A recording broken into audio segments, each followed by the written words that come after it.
This is the birthday reflections episode. At some point, you have to stop using grace as an excuse for your bad behavior. The last thing I want to do is wake up and look at myself and be like, dang, where did the time go? The goal is not to look a certain way. It's to feel a certain way. Last year in my 20s, I got to make it good. Hello, everyone. Welcome back to another episode of the Girls in Real Life podcast. I am your host, Mariah Hutchinson, and today is my birthday.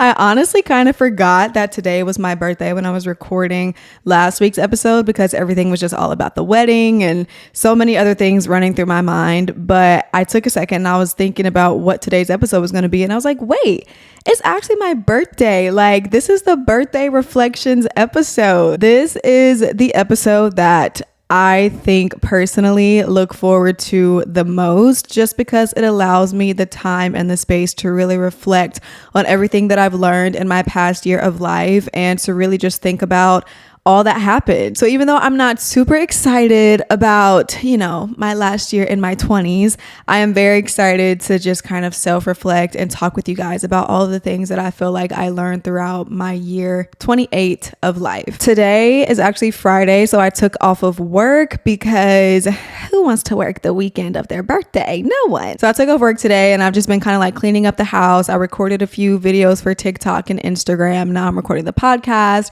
and then me and Justin are going to go to dinner in New Orleans tonight. So we got a babysitter for Ace. And then Saturday, Justin signed Ace up for soccer. So we will have his first soccer game, quote unquote. It's literally parent led, so we'll see how that goes. And then Sunday, Justin actually leaves for San Diego, so unfortunately he won't be here like on my actual birthday, but that's why we're celebrating today and kind of like the whole weekend, just because he's gonna be leaving early on Sunday and won't get back until I think like Wednesday of this week. So anyways, y'all probably don't care about that, but I'm just letting you know the birthday plans, okay girl? But yeah, let's just go ahead and dive right in, because I honestly feel like I'm gonna be a little bit chatty today, so I don't want to be talking for too long. I have a list of I think 10 birthday reflections. I don't do the whole 29 things I learned at 29 because it's just too much. I don't have the mental capacity to think about all of that. But again, I do just like to sit and reflect and think about what were the intentional things that I learned this year that are like super impactful for me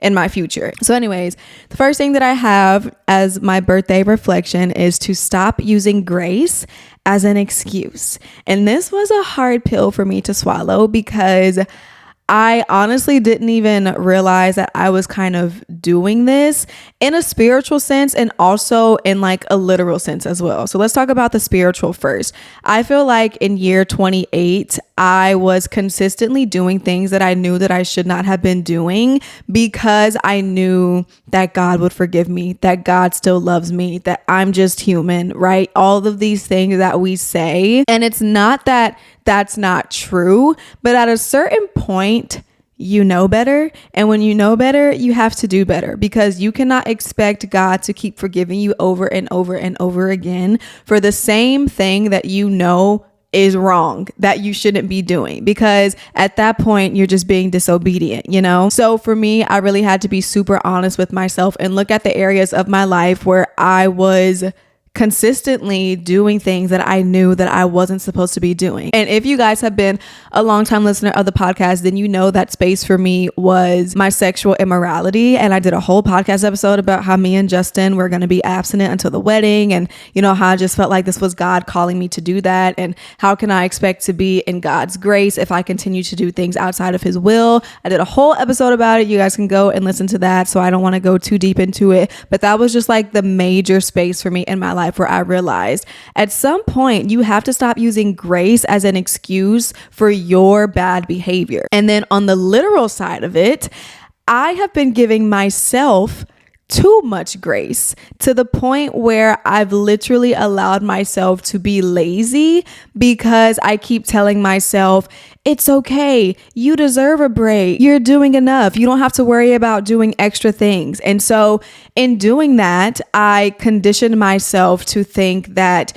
when I'm tired, I don't have to get up and go to the gym. When I've done too much in the day, I don't have to come home and tidy up the house and do the night shift. And again, that's not to say that there is not room for that. That's not to say that I have to force myself to be on every single day at every single moment. But again, at some point, you're using your grace for yourself as an excuse to not do the things that you said you was gonna do. And again, this was a hard pill for me to swallow because y'all know my word for the year is consistency. And I feel like after reviewing this first quarter of the year, I have been anything but. I stopped going to the gym in the middle of January and haven't been back since. My 4:30 a.m. wake up routine has not seen me since the middle of January. I'm just being very lazy and lackadaisical and only exerting energy when I feel like I absolutely have to.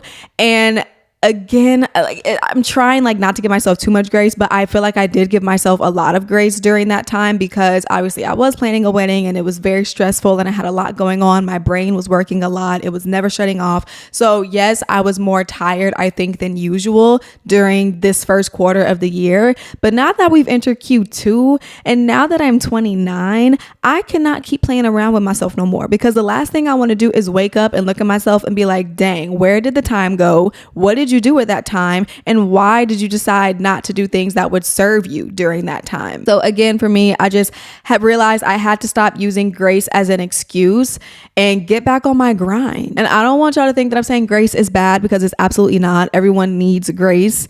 But I think for me, I was just using it as a crutch in order to not do the things that I knew that I should have been doing, if that makes sense. That kind of leads me into my second reflection, which is you can't be consistent if you don't have a plan. Now, if you guys know me in my personal life, I am a very go with the flow kind of person. I don't have too many plans. I just kind of let life lead me where it may and deal with things as they come up. And while that's not a bad way to be, I think I've realized, especially as I've gotten older, especially with being a mom, that plans are actually so needed in my life in order for me to have structure and to have a routine. And when I fail to plan, I plan to fail. So again, as I'm evaluating all of these different spaces in my life where I feel like I'm kind of falling short, I'm kind of being a little bit too lazy, I realize it's because I just don't have a plan in place. And if you don't have a plan, you cannot prosper. Plans give you a guideline. Plans set the foundation. Plans give you actionable steps to take towards your goals. And again, if you don't have a plan, then that means you have absolutely no idea of how you're going to get from point A to point B. You can't just magically appear there. There has to be things that you are doing to take you there. I feel like for the last quarter of 2024, I really had a plan, y'all. I had a vision, I had a plan, I was being consistent and I was sticking to it. But again, as the middle of January hit and things just started to get a little bit too crazy with the wedding planning, I just kind of let all of that go. And I am now realizing that if I don't have a plan, I don't have anything. So for me, stepping into year 29, I do want to be consistent. That's something that I want to do. And I keep saying that I want to do that. But the only way that I will get there is if I have a plan on how I'm going to do that, is if I have a routine that I stick to and abide by every single day. So yeah, just reflecting back over my life and just thinking about the times that I've been the most successful, what that looked like and how I did it. I always had a plan in place. I always had actionable steps that I was taking. I always had a metric of measurement to which I could see when I was doing well versus when I was not doing well. And that is something that I definitely want to bring with me into year 29, as I'm getting closer to my 30s and I just feel like I need to be more on top of it. I'm not a kid anymore. I cannot just continue to let life idly pass me by or continue to hold on to these false hopes and promises. There has to be something concrete that I am working towards. And the only way that I can do that, say it with me, is if I have a plan. Okay, moving on. My next reflection is God can't restore when you ignore. And again, for a lot of 2024 and a lot of when I was 28, I don't want to say that I ignored God, but I definitely wasn't pursuing after God, if that makes sense.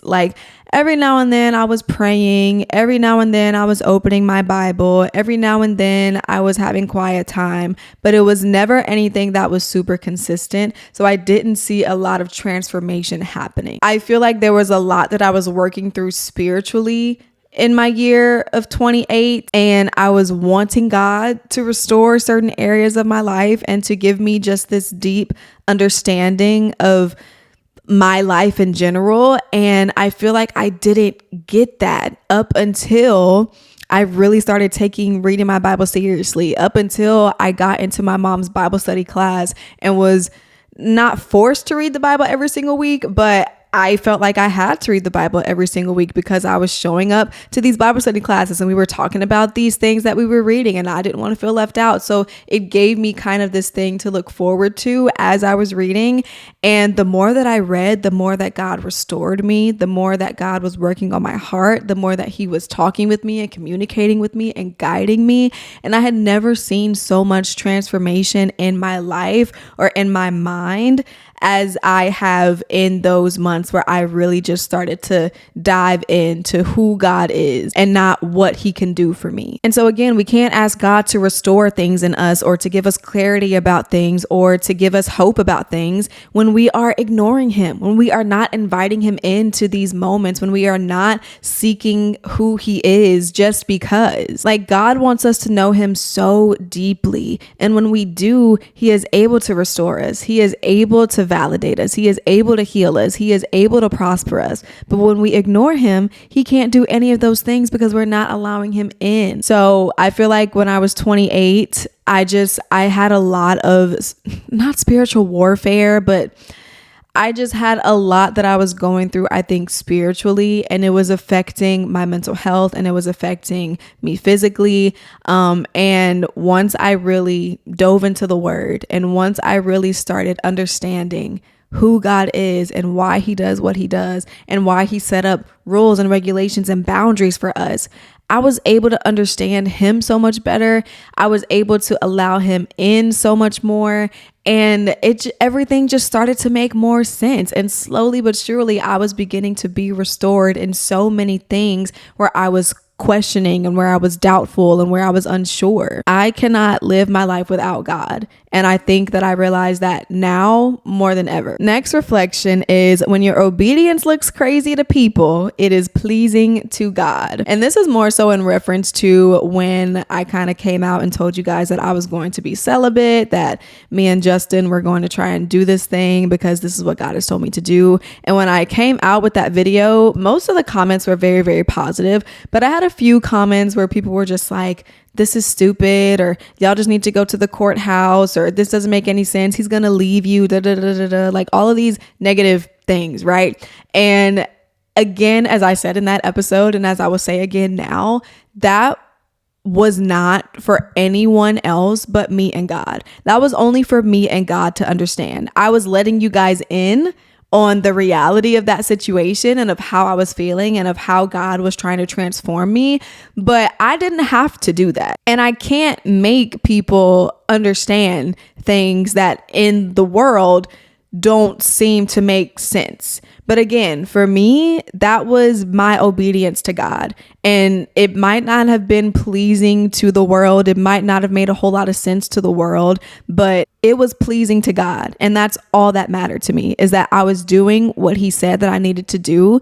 And if other people understood that, great. And if they don't, oh well. My next reflection is that one day you'll miss this era. Bask in it. One thing about me, I'm very quick to be like, next, thank you, next, what else are we doing? What else can I do? And I feel like I'm not necessarily trying to rush through different phases of my life, but always looking for that next thing, always trying to seek something more, something better, something different.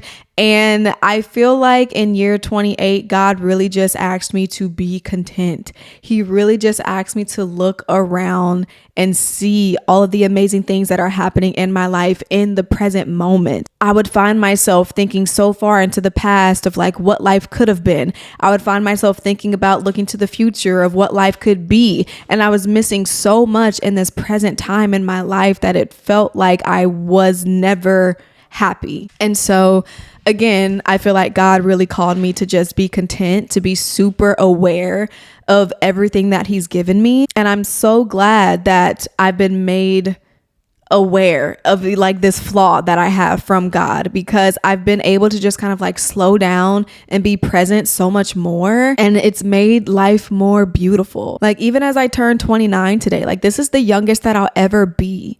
And it's crazy to think that like one day when I'm 60 and when I'm 70, I'm gonna look back on this time and like miss it and wish that I could be here. And so I really just need to bask in this moment, because when I'm old and gray, I'm going to wish that I had this same body that I honestly am not super happy with. I'm going to wish that I still had this same energy and like carefreeness about life. Like these are moments in time that will genuinely never get back. And even though we know those things, I don't think we fully realize them until it's too late.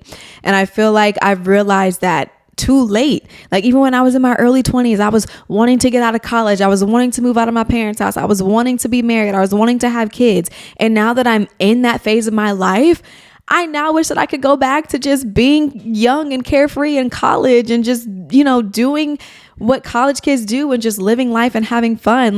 But we'll never get that time back. And so for me, again, I've just really been trying to bask in this present moment, bask in the era that God has me in right now, because I know one day I will miss it. Even though there are things about my life that I wish I could change and that I wish were different, that I wish were better in the future, when I reflect back on this time in my life, those are things that I'm not even going to be worried about. I'm going to be thinking about all of the great memories that I made, all of the people that I met, the impact that I had on you guys, the childhood that I gave Ace, all of these things that I'm living in the present moment. And I just need to be more aware that like time is fleeting and that time is so short. And the next reflection that I have is to stop asking God for things that you are not prepared for. Okay.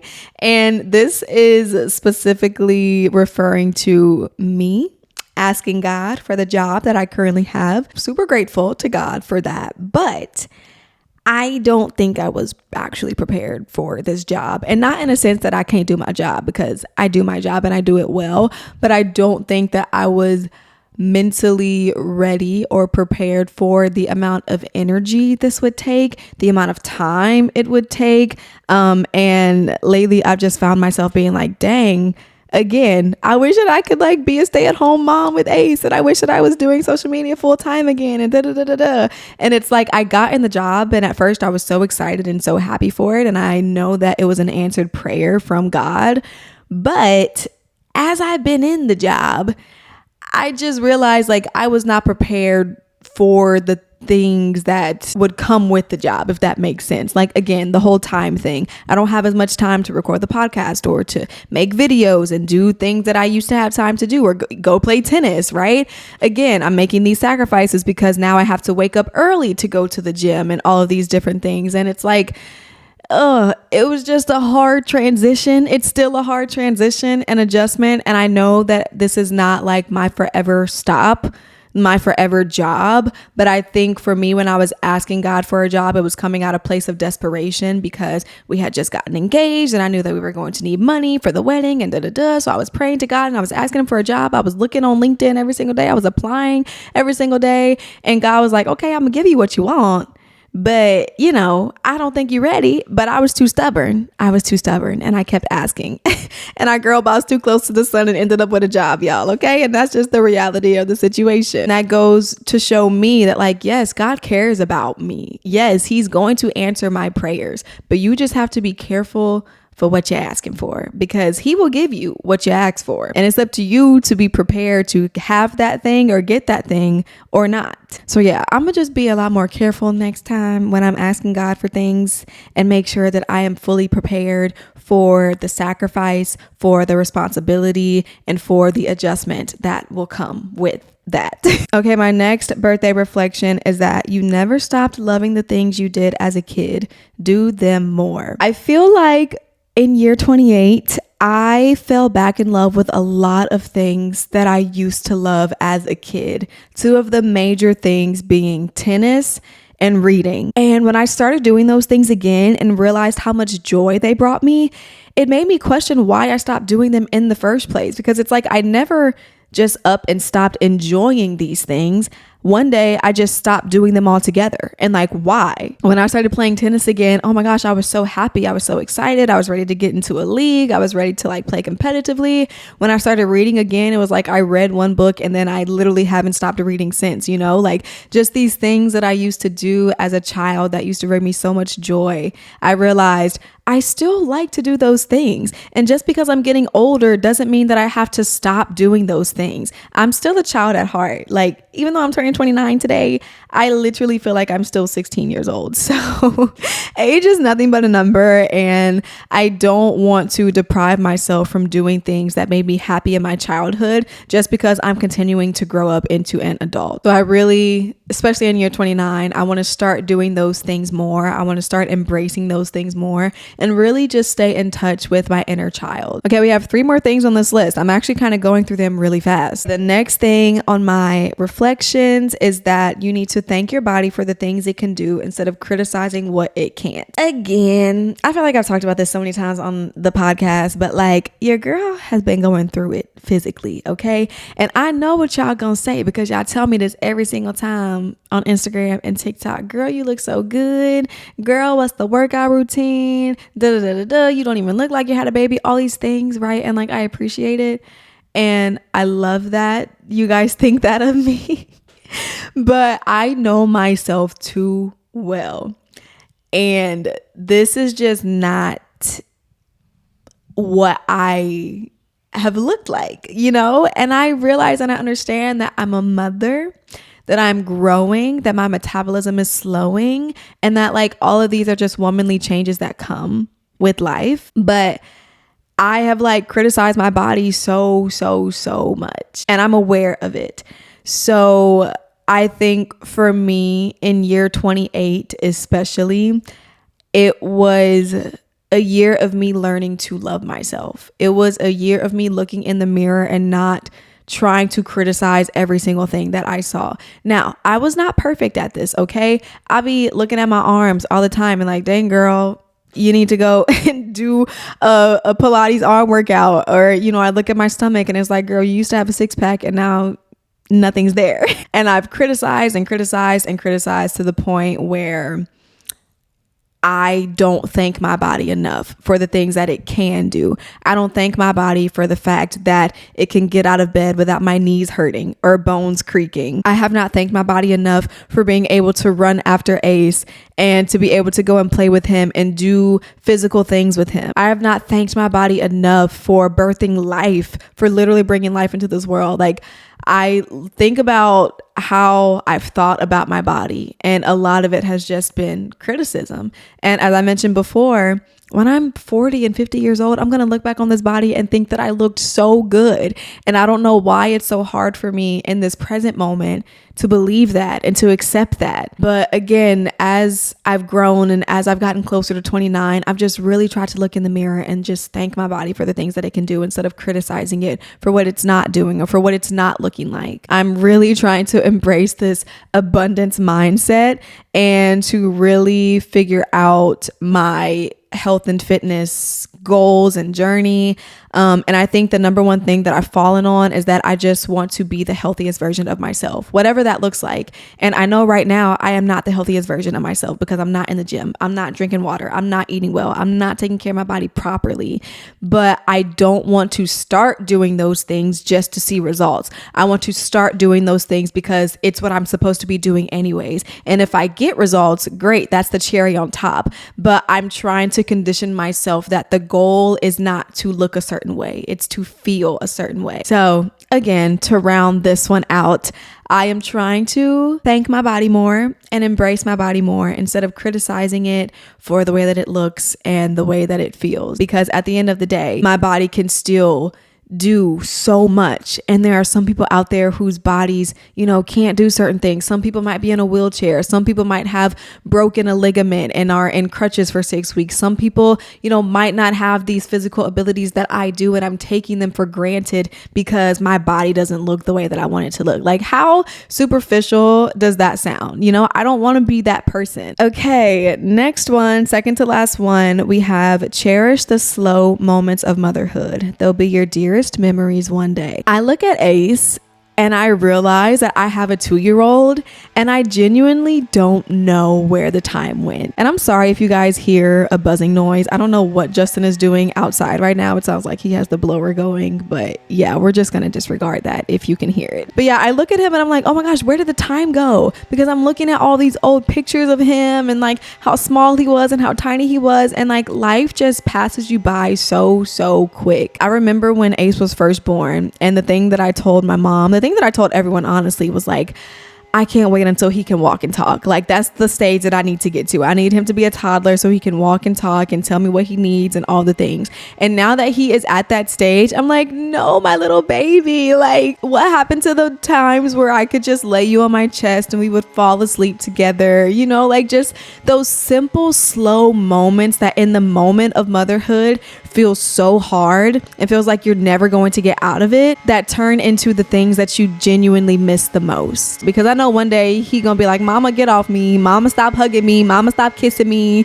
and he's gonna go through this rebellious teenage phase. Like I am not ready for that. So I am trying to embrace these slow moments that we have together, and just really cherish them because they're gonna go by way too fast. We have made it to the last thing on my birthday reflections list, and it is keep going, you're helping people. And this obviously is in regard to the podcast. I have been doing this for almost 5 years now. It'll be 5 years in June.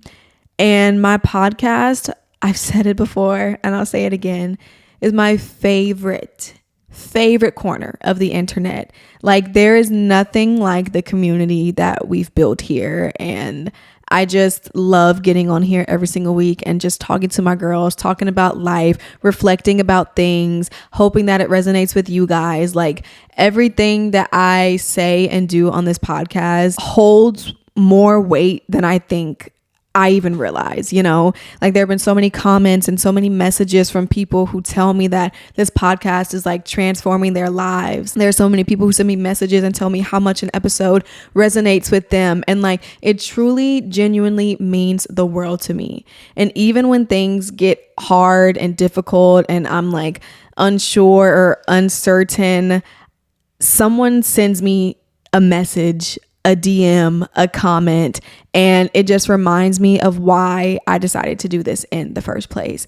And I realize how many people I'm helping that I actually will never get to meet, unfortunately, because I wish that I could meet and hug all of you. But it's like the impact that I've made, I've just really had to sit back and reflect on it, because sometimes it feels like I'm getting nowhere, especially in regards to the podcast. Like the downloads haven't gone up. I still am not like with an agency with the podcast. I don't have any sponsors for the podcast. Like it just seems like a hobby at this point that is costing me time and money that I'm not getting back. But at the end of the day, like this is as much for you as it is for me. I tell you guys every single week, this is my therapy. Like me sitting here talking to you guys, like this is legitimately my therapy, and you guys watch me have self-actualization thoughts in real time, which is crazy. And I feel like throughout year 28 for me,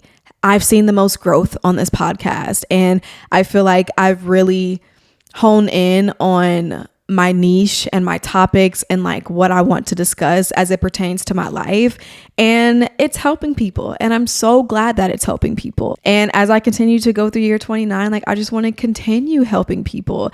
I just want to continue to keep going, to keep having that motivation and that discipline to sit down in this chair, turn on the camera, and talk to my girls. When I started this podcast, I did not think that we would ever, you know, like make it this far, that I would still be, you know, coming on here and talking about things and choosing to do this. But every single day, like I choose to do this, and I'm so happy that I choose to do this because it is genuinely one of my favorite things. So even when I feel like I'm not getting a return on my investment, even when I feel like this is not going in the direction that I thought that it would go, I have to remind myself that like I am helping people and that I should keep going. I just want to thank you guys for like sticking with me and taking time out of your day to invite me in. Like it truly is so special to me, and I never take it for granted. And I'm just super, super grateful to have y'all in this community. So that rounds out my birthday reflections list. I cannot believe I'm 29. Like last year in my 20s, I gotta make it good. I'm so optimistic about this year. Like I have a husband, my kid is doing well, I have a job, social media is going good. Like I just feel like there's so much positive things that I have to look forward to. And I'm just super excited and super ready to see where God is going to take me this year and the things that I will learn this year. So yeah, if you enjoyed the episode, go ahead and subscribe to the podcast. Leave a nice little comment, a 5-star rating, a review. All of it genuinely helps me so much, and I literally see everything. So thank you so much in advance. If all goes well, I will have some birthday pictures posted today. I did a little at-home photo shoot. I haven't done it yet, but it's something I am doing tomorrow, and if they come out good, the photos will be posted today on my Instagram, so you can follow me over there at Mariah Clayton _ But yeah, happy birthday to me. I love you guys so much. I hope that you have a great Monday, a great week, and I will talk to you in my next episode. Bye.